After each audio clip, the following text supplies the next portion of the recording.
فرمایا کہ اگر غلطی سے نماز میں کوئی واجب ترک ہو جائے تو کیا یہ بھی مکروہ تحریمی ہے؟ تو جی ہاں، چاہے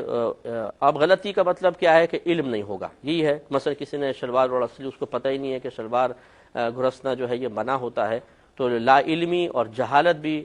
ایسے مسائل میں خاص طور پہ جن کا سیکھنا ضروری ہوتا ہے اس میں جہالت عذر نہیں ہے، لہذا یہ شخص قابل گرفت ہی ہوگا، اس لیے علم سیکھنا چاہیے۔ انہوں نے فرمایا کہ کیا یہ ایسی حدیث ہے کہ سرکار صلی اللہ علیہ وسلم نے ارشاد فرمایا جس نے میری 40 حدیثیں یاد کر لیں وہ بروز قیامت علماء کے ساتھ اٹھایا جائے گا، یا علماء میں سے اٹھایا جائے گا۔ کہتی ہیں ایک طرف یہ حدیث، دوسری طرف یہ ہے کہ علماء ارشاد فرماتے ہیں کہ کم از کم عالم کا درجہ یہ ہے کہ وہ عقائد تمام اچھی طرح دلائل کے ساتھ جانتا ہو اور اپنی ضرورت کے مسائل خود کتاب سے نکال سکتا ہو۔ ایک طرف یہ اور ایک طرف صرف یہ حدیث میں کہ 40 حدیثیں یاد کر لی تو وہ عالم بن جائے گا۔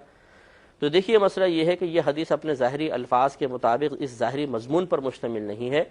40 حدیثیں یاد کرنا، ایک روایت کے مطابق 40 حدیثیں امت تک پہنچا دینے میں اللہ تبارک و تعالیٰ اسے فقیہ بنا دیتا ہے، یعنی اس کو دین کی سمجھ عطا فرماتا ہے، کیونکہ جب وہ 40 حدیثوں پہ غور و تفکر کرے گا، وہ بھی وہ ایسے نہیں کہ لکھا اور دے دیا، 40 حدیثیں پہ غور و تفکر کرنے کے بعد صحیح مضامین کے ساتھ انہیں لوگوں تک پہنچائے گا، تو یقیناً ان 40 حدیثوں پر غور و تفکر کرنے کے بعد اس کا علم دوسروں کے مقابلے میں تھوڑا سا زیادہ ہوگا، لیکن یہ شرعی عالم نہیں بن جائے گا، نہ میدان معاشر میں جو علماء کے فضائل بیان کیے گئے ان میں شمار ہوگا، بلکہ یہاں عالم سے مراد جاننے والا، کہ دوسروں کے مقابلے میں تھوڑا سا زیادہ جاننے والا ہو جائے گا۔ اس لیے اس خوش فہمی میں مبتلا ہونا کہ ہم 40 حدیثیں یاد کر لیں تو بس علماء میں شامل ہو جائیں گے، اگر ایسا ہی ہوتا تو پھر اتنے بڑے بڑے مدارس قائم کرنے کی بزرگوں کو کیا حاجت تھی؟ وہ تو قوی الحافظہ بھی تھے، 40 حدیثیں یاد کرتے اور عالم بن جاتے، لہذا اس کے ظاہری مضمون پر نہ جایا جائے۔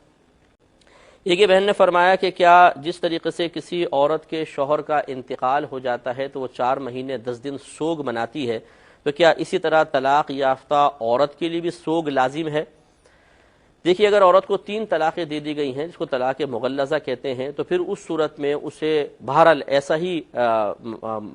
لباس وغیرہ اختیار کرنا چاہیے کہ جو بظاہر سوگ کسی علامت اختیار کیے ہوئے ہے، تاکہ شوہر کا دل اس کی طرف مائل نہ ہو، کیونکہ اب رجوع کا ذریعہ نہیں ہے۔ اسی طرح طلاق بائن اگر شوہر نے دی ہے تو اس میں بھی عورت کو یہی حکم ہے کہ وہ تھوڑا سا اپنے آپ کو بالکل سنوارے نہیں، بلکہ اسی طرح رکھے، اگرچہ جیسے عدت کے اندر شدت ہوتی ہے سوگ منانے کی، جیسے شوہر کے انتقال پر ہوتی ہے، وہ شدت یہاں مطلوب نہیں ہے، لیکن کم از کم ایسا حلیہ اس کو رکھنا چاہیے کہ شوہر کو اٹریکشن محسوس نہ ہو، کیونکہ طلاق بائن کے بعد بغیر نکاح کے وہ رجوع نہیں کر سکتا۔ اس طرح 3 طلاق اگر دے دی ہیں تو پھر حلالہ کے بغیر رجوع نہیں ہو سکتا، اور اگر عورت بن کر سنور کر رہے گی تو لازم بات ہے شوہر کا دل مائل ہوگا اور گناہوں کے امکانات ہوں گے، اس لیے تھوڑا بہت اپنے آپ کو فیشن اور میک اپ سے دور رکھنا ضروری ہے۔ مفت فرمایا کہ جو میرے کسی ولی سے بغض رکھتا ہے تو میں اس سے اعلان جنگ کرتا ہوں، تو یہ اعلان جنگ کی نوعیت کیا ہے؟ دیکھیے پہلی بات تو یہ کہ اللہ کے دوست سے مراد یہاں پر کیا ہے؟ کیا وہ عرفی ولی کے جس کو ہم اللہ کا ولی کہتے ہیں وہ یہاں مراد ہیں، یا نیک شخص مراد ہے، کوئی بھی نیک شخص؟ تو یہ یاد رکھیں کہ یہاں پر ولی سے مراد کوئی بھی نیک شخص جو باشرع ہو، شریعت پر عمل کرتا ہو، نبی کریم صلی اللہ علیہ وسلم کی سنتوں پر عمل کرتا ہو اور اس کے عقیدے بالکل درست ہیں، وہ اللہ کا دوست ہے۔ ایک تو وہ ہم ایک اولیاء کہتے ہیں جو عام مومنین، پھر اولیاء، پھر صحابہ، پھر انبیاء، یہاں پر وہ اصطلاحی ولی مراد نہیں ہے، بلکہ یہ وہ شخص کہ جو اللہ تبارک و تعالیٰ کی اطاعت کرتا ہو، وہ نافرمانی اور گناہوں سے بچتا ہو، وہ اللہ کا دوست ہے۔ اور اگر کوئی شخص اس کے ساتھ بغیر کسی وجہ کے بغض رکھتا ہے، دشمنی رکھتا ہے، اس کے خلاف عمل کرتا ہے، تو اللہ تعالیٰ نے اس کے لیے اعلان جنگ فرمایا ہے۔ اعلان جنگ سے مراد یہ ہے کہ پھر وہ اللہ تعالیٰ کے غضب میں گرفتار ہوگا۔ کون اللہ سے جنگ کر سکتا ہے؟ مراد پھر یہی ہے، یہ دھمکانا مقصود ہے کہ جو اللہ تبارک و تعالیٰ کے کسی نیک بندے کو تنگ کرے گا، بغض رکھے گا، اس کے ساتھ ناروا سلوک رکھے گا بغیر کسی وجہ کے، تو پھر سمجھ لیں کہ اس پر اللہ تبارک و تعالیٰ کے کرم کا سایہ ہے، اور اللہ تعالیٰ اس کا دفاع فرمائے گا، اللہ تعالیٰ اس کی حفاظت فرمائے گا، اور دشمنوں کو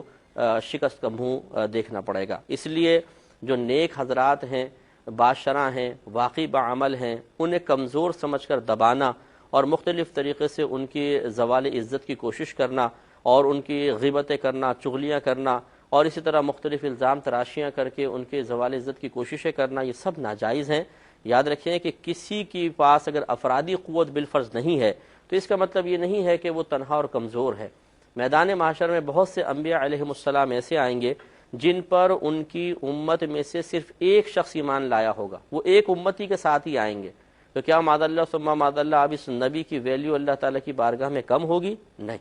وہ عام لوگوں سے یقیناً بلند و بالا ہیں، وہ نبی ہیں اللہ تعالیٰ کے. تو افرادی قوت سے کسی کے مراتب میں کوئی فرق نہیں پڑتا ہے. کوئی اگر تنہا شخص ہے لیکن نیک پرہیزگار ہے، اس کو کمزور سمجھ کے دبانا یہ قطعاً غیر مناسب ہے، توبہ کرنی چاہیے. بھائی نے فرمایا کہ یہ یوسف علیہ